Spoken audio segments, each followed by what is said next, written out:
Nous revient donc l'honneur de vous présenter en quelques minutes les conclusions des 5 personnalités qualifiées. Aujourd'hui, il y a eu la rencontre sur le plan innovation santé.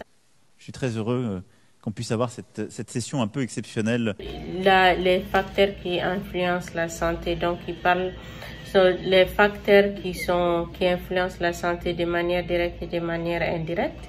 Donc, de manière directe, il y a les médecins, il y a les infirmiers, il y a les aides-soignants, il y a les administrateurs du système de santé.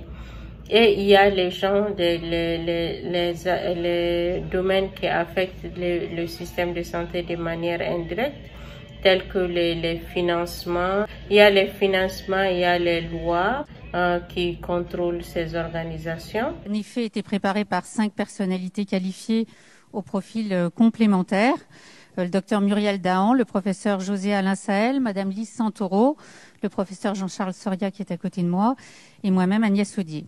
On a parlé des agents de santé, les systèmes qui influencent la santé. Par exemple, les moyens de transportation. Et est-ce que ces moyens de transportation sont des moyens de transportation qui sont privés ou publics? Est-ce que c'est organisé par des gens qui sont contractuels ou bien c'est organisé par l'hôpital? Dans l'hôpital, il y a les pharmaciens. Les pharmaciens, ils peuvent travailler à la fois pour l'hôpital, ils peuvent travailler en dehors de l'hôpital, ils peuvent travailler dans les pharmacies qui sont dans l'hôpital. Les médicaments sont évalués par le médecin qui prescrit les médicaments, le pharmacien qui vérifie les médicaments et l'infirmière qui administre les médicaments. Et en fin de compte, qui est responsable? Des benchmarks internationaux et beaucoup d'entretiens. Nous avons en effet conduit environ 200 entretiens permettant d'échanger avec, je dirais, 500 personnes, experts et opérationnels d'horizons très divers. Il y a la collecte de données. Donc, pour parler d'innovation, il faut pouvoir collecter les données. Donc, on sait que les infirmières sont les personnes qui sont les plus proches des patients. Donc, elles collectent les informations en ce qui concerne tous les problèmes des malades.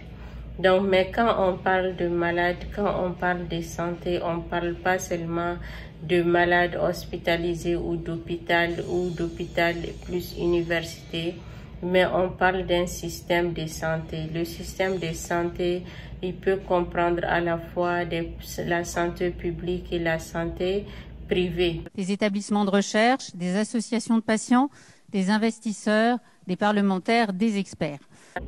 Et il y a des centres de santé qui reçoivent les patients qui vont pour des problèmes de santé qui ne nécessitent pas l'hospitalisation ou plus d'investigation. Dans les 5 cas, nous constatons une sous-estimation évidente de la vitesse de transformation de l'écosystème scientifique et de son potentiel économique de valorisation. Donc, c'est une question d'organisation. Donc, ils ont parlé d'organisation, la transformation de l'organisation.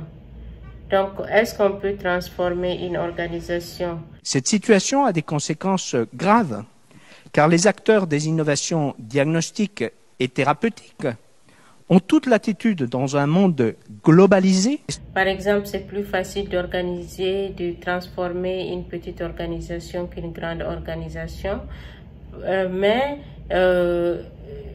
la plupart du temps, ce sont les grandes organisations qu'on veut transformer parce qu'elles ont plus d'impact sur les gens. Donc, quelle sera dans ces cas l'approche la plus appropriée? C'est quelque chose qui mérite réflexion.